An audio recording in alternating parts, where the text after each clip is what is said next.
Yo, this is P.SO. See, Monty. This is Nerd Era. Today we're going to do a little blast to the past.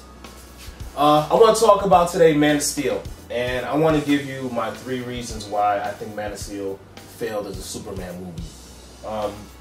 This is a really difficult topic for me to discuss because I actually think Man of Steel is a good movie. I think that if you like action, if you like a science fiction film and you don't really know too much about Superman as a character and you just want to go see a good movie, it's a good movie. Alright, this has been like Hancock. We're going to get to that. But what I want to discuss right now is why I think it failed as a Superman movie. And it's a very different type of criticism I have from it. And I want to get to exactly why. So I have 3 major reasons why I think it failed. Number 1 is there was no development of the human characters in the movie. When you think about the Superman movie, think of all the characters who were not Kryptonian. And they basically served no purpose in the film. You know, Lois Lane, I don't understand why she was even in the movie. Perry White and all the people from the Daily Bugle, they didn't really do much. Even, you know, Superman's parents, like, they were... First of all, we need to talk about how indifferent Jonathan Kent was in regards to Superman and Clark wanting to be a hero and Jonathan Kent actively persuading him not to show off his powers and do the right thing. That really didn't really make much sense to me. I didn't really understand that. I didn't really get that.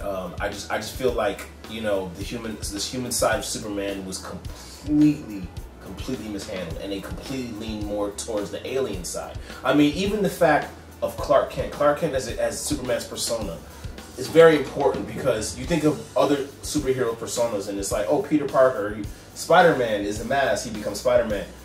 Clark Kent was a persona that Superman created. Yeah. He created this persona so that because he loved humanity so much, he wanted to fit in, essentially. He wanted to be part of humanity. Exactly. If Superman could just sit in the Fortress of Solitude all day if he wanted to, but he essentially created a persona that allows him to be close to humanity because he loves humanity. We didn't even get more than like 30 seconds of Clark Kent, like, you know, like there was no Clark Kent in this movie at all. And to me, they really leaned more towards the alien nature of Superman and the alien invasion aspect of it, and to me that kind of took away from who Superman was as a character. How do you feel about that? Because that's the thing, like, I agree.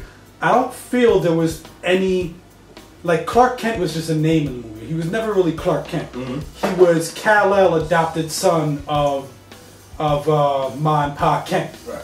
You know, so he never displayed any of the Clark Kent personality. And then he gets, you know, he finally gets to this thing at the end of the movie where he goes into the Daily Planet and everything like that. But Lois Lane already knows who he is. There's no way that she doesn't know him. She knows him as Superman or whatever like that. And so while the rest of the world will probably know him as Clark Kent, bookish kind of nerdy news reporter, Lois Lane is already in on the secret. And that was one of the biggest dynamics of their relationship, was that he loved her as Clark Kent and as Superman, but she only loved him as Superman. She didn't really know that he was Clark Kent, so it kind of created this dynamic to his personality where he was kind of battling against, he was in a love triangle with himself. It's weird. But you don't really see any elements of that in the movie. And I think that Lois Lane was completely underdeveloped. She was really only there to give the audience a way to discover who Clark Kent and Superman were. Jonathan Kent, the complete antithesis of who Jonathan Kent was supposed to be in terms of every other portrayal of Jonathan Kent, from the comic books to the TV shows to the movies. You know, I love Kevin Costner and I love what he did with the role, with the material he was given, but who he wasn't Jonathan Kent. He wasn't, you know, Jonathan Kent would have never advised Clark Kent to let a bunch of kids in a school bus drown to protect his own identity. You know? He would have never made Clark Kent stand on the sideline while a tornado came and swallowed him up. Where even he wouldn't have to really display his powers all that much to go get the dog. He wouldn't have to use his super beam. He'd just run out there, not be harmed by any of the stuff, say he got lucky, and then run back into the tunnel. You know? And then it was also a needless sacrifice. Let's not mention the fact that Superman killed Zod at the end and didn't really have to. Yeah. You know, like, all the destruction that Zod did through the entire movie, you basically didn't, you know, prevent it. And then at the end, his heat vision is about to kill 2 or 3 people, and that's when you decide to kill him. Yeah. And then, like, my thing with that, I didn't ultimately have a problem with him killing Zod, because that's the one element in the film where I saw where they were coming from. That was the ultimate thing of him turning his back on his Kryptonian identity. He's like, I'm a man of Earth now, and Earth is what I choose. So he kind of, it's the last thing he needed to do to separate himself as being torn between 2 worlds. I get what they were going for in terms of the symbology. As far as that being something Superman would do, I mean, it's been played with in the comic books. It was always like an alternate, you know, universe kind of thing. Like, it was never actually part of the canon. I don't feel it's something Superman would have ultimately done in terms of canon Superman. You know, canon Superman wouldn't take a life. He would try to find another way. And again, I do agree it was unnecessary. There was so many things. He could have just grabbed Zod and flew away.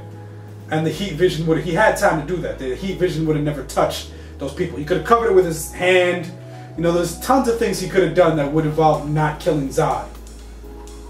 So I do agree with that.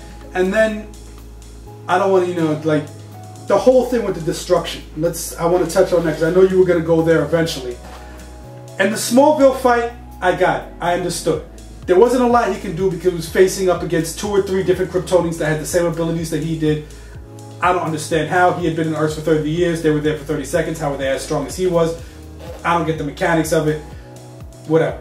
But he has to fight with two super beings that are strong and that are actively trying to destroy the place. You know, she has that line where she says, for every human you save, we'll kill 10 million. Their goal is to wipe out humanity.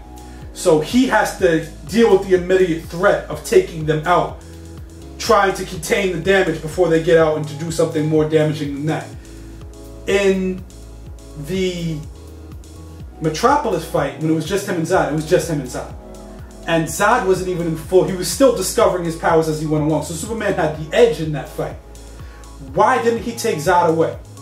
You know, again, with the Smallville fight, well, he's fighting one guy, the other person's destroying stuff, there's only so much he can do. With the Zod fight, you could get him out of Metropolis and keep him away from Metropolis. There are so many things you could have done to prevent all that destruction from happening. He actively dodged stuff that Zod was throwing at him that led to more destruction. He hopped over the LexCorp truck and let it smash a building. He could have easily said, stop the truck, and thrown it back at Zod. I feel like that's a building that he just told someone to run into, like... Yeah.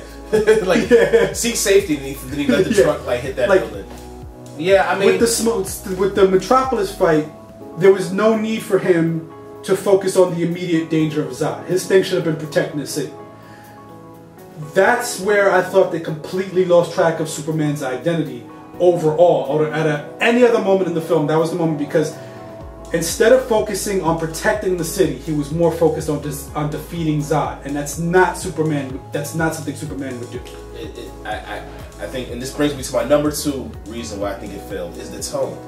I think the tone of the movie was off, and you know, I really felt like they tried to go with a Batman Dark Knight tone, where, you know, if you were a person who lived in Metropolis, you wouldn't look at Superman as someone who's going to save you. You would look at him as someone who was scared. Like in the movie, when there's just like one specific part in the movie when they're like attacking, like the military's attacking like Superman and the other Kryptonians, and they're like, what about the blue guy? They're like, what about the blue guy? They're like, just hit him, just attack him too. I'm like, that's the right decision, because there's no reason for you to think at that point that Superman was there to save anyone, because he wasn't really saving anybody.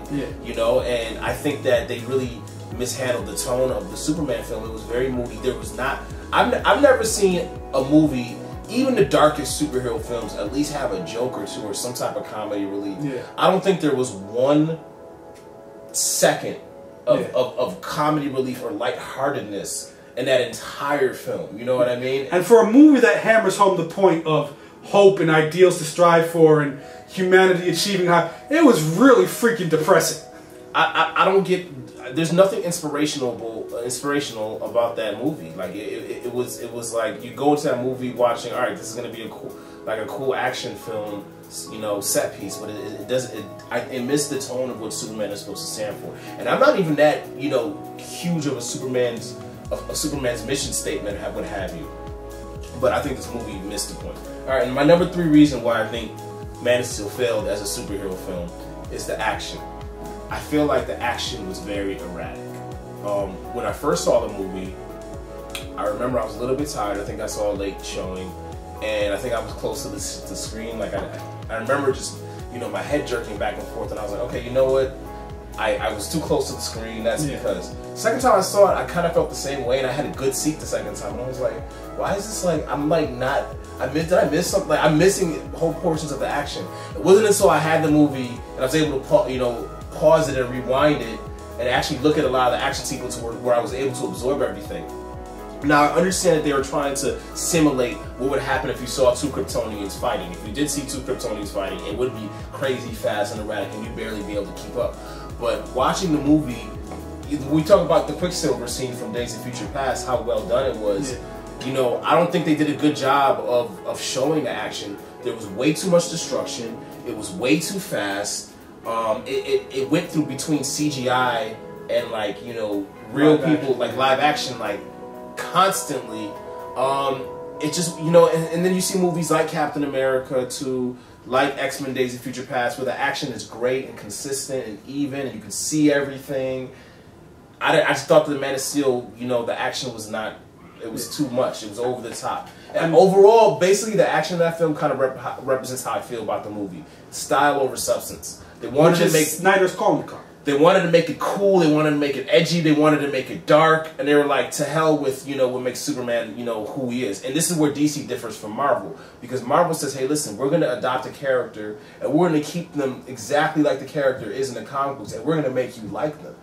Case in point was Thor. I was never a huge Thor fan. I didn't know that much about him. They adopted Thor exactly the way he is. He's an arrogant space god, right? Yeah. And they didn't say, okay, maybe we need to change him a little bit. Let's make him more like Iron Man so that people like him. No, they're like, we're going to make Thor Thor. Yeah. And we're going to make you like Thor. And I don't think that DC has the power to do that. They're like, you know what? Man of Steel, Dark Knight trilogy just did so well with Nolan. Let's kind of make Superman in that same vein and keep it in that same angle. And I think they missed the boat. And honestly, I'm worried about this Man of Steel, this Batman v Superman. Yeah, this whole I'm worried DC about it, cinematic universe. I'm worried about it. I don't want to go off on that tangent too far, but I agree with you. I'm worried. Another video for another time. But just to harp on that point, it's proof to me in the pudding that Warner Brothers, as a studio that picked up the option rights to all of DC characters, still hasn't figured out how to make a comic book movie yet. Not even just a good comic book movie, but a comic book movie altogether. They're trying to make action movies with comic book characters in it, instead of trying to make comic book movies. And Man of Steel is a perfect example of that. You touch on the destruction and everything, and a lot of people are forgiving of the destruction because this is what would happen if 2 gods were fighting in the middle of the city. But it's not what would happen if Superman was fighting in the middle of the city, because one of those gods is Superman, who would be actively trying to prevent the destruction of the city and trying to get Zod as far away from there as possible. And if not that, at least trying to keep the destruction to the minimum. In this movie, he didn't seem to care at all how much stuff got destroyed, as long as he beat Zod. And even if you look at the physics of it, like if I were to hurl a piece of metal the size of a human being, like with as fast and as hard as possible towards a building, it wouldn't topple an entire building. You know what I mean? Like the amount of destruction in the Man of Steel movie, it just went way too far. And I think, once again, I compare Superman to Thor a lot because to me, they have a similar challenge of a god who kind of comes to humanity and kind of, falls in love with humanity. And if you look at Thor 2, a lot of people said, there's mixed reviews about it. I thought it was a good movie. The final battle between Thor and Malekith through London was awesome. I thought it was a really good fight scene. And I think that battle, to me, was better than the Man of Steel action sequence. And a lot of people might disagree with me on that, but the way that they were teleporting through time and Thor's hammer, through space, and Thor's hammer was flying around, and there was destruction. There's a lot of destruction, but it wasn't over the top destruction. Even if you look at Avengers, it wouldn't qualify as what people are referring to nowadays as destruction porn. Destruction for the sake of destruction. Metropolis was destruction porn. And also another problem with that is that how are you going to match that? Like if there's any other fight with Superman and another superhero, supervillain in any DC movie, how are they going to match that level of destruction? Yeah. You know what I mean? It's like you set the bar of like, two people fighting can destroy a complete city. So So what's next? Like a state? Yeah, exactly. And then they move on. U.S. gets leveled, and then then the world. Right. When Justice League fights Darkseid, the Eastern Hemisphere is just gone. It's gonna go. But yeah. All right. So those are my 3 reasons that Man of Steel I think failed as a Superman movie: is the tone, the lack of development for the human characters, and the erratic action. Yeah, I completely agree with all 3 of those points. Especially the whole thing about them not truly capturing the character of Superman. This movie would have worked much better if it was a Superman-like character, and they could just explore the elements that you don't really get to explore, with Superman because he's Superman. You have this persona built up of Superman who's supposed to do all these things. Then you can explore, like, the gritty kind of stuff, call him something else. Kind of like they did, like I mentioned earlier, like with Hancock. That was a very Superman-esque character. Make that point again. That you made to me earlier about Hancock. That Hancock was what it would be like if Superman didn't care. Which is exactly what Man of Steel became. So Superman who doesn't care. If Will Smith's Hancock played the same role as Man of Steel, Superman, it would be actually a good movie. If you change Man of Steel to Hancock 2, it would have made perfect sense, and it would have actually been a really good movie. Because you don't have that expectation for the character to behave the way Superman behaves. You know what I mean?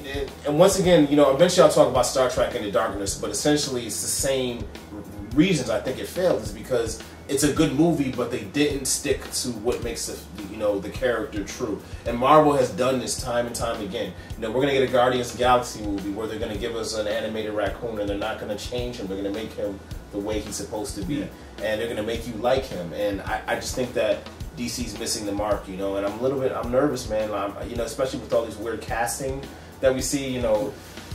But on that note, I do want to give one little piece of kudos that I want to get this out there and on the record. One little piece of kudos to Man of Steel, which was all the Kryptonian prologue. And a lot of people complain that they focused too long on the stuff that happened on Krypton and everything like that. But I loved every minute of what was going on in Krypton. Cool. And it actually makes me feel, I would love to see like a Game of Thrones style Krypton show, like on HBO, like the rise of the House of L and all this stuff, all the political elements that led to that. That's a cool idea. Yeah. That's actually a really cool idea. WB, DC, if you're watching this, make that TV series happen. It could be called House of L. Yeah. There you go. There was one last thing I wanted to say. I just completely lost track of my thoughts. Oh, for going forward in all of these movies, Zack Snyder, if you're going to be continuing, we get it. Superman is Jesus. You can stop hammering that point home now. Oh man! On that note, it's P.SO. C. Monty. Nerd Era. Peace.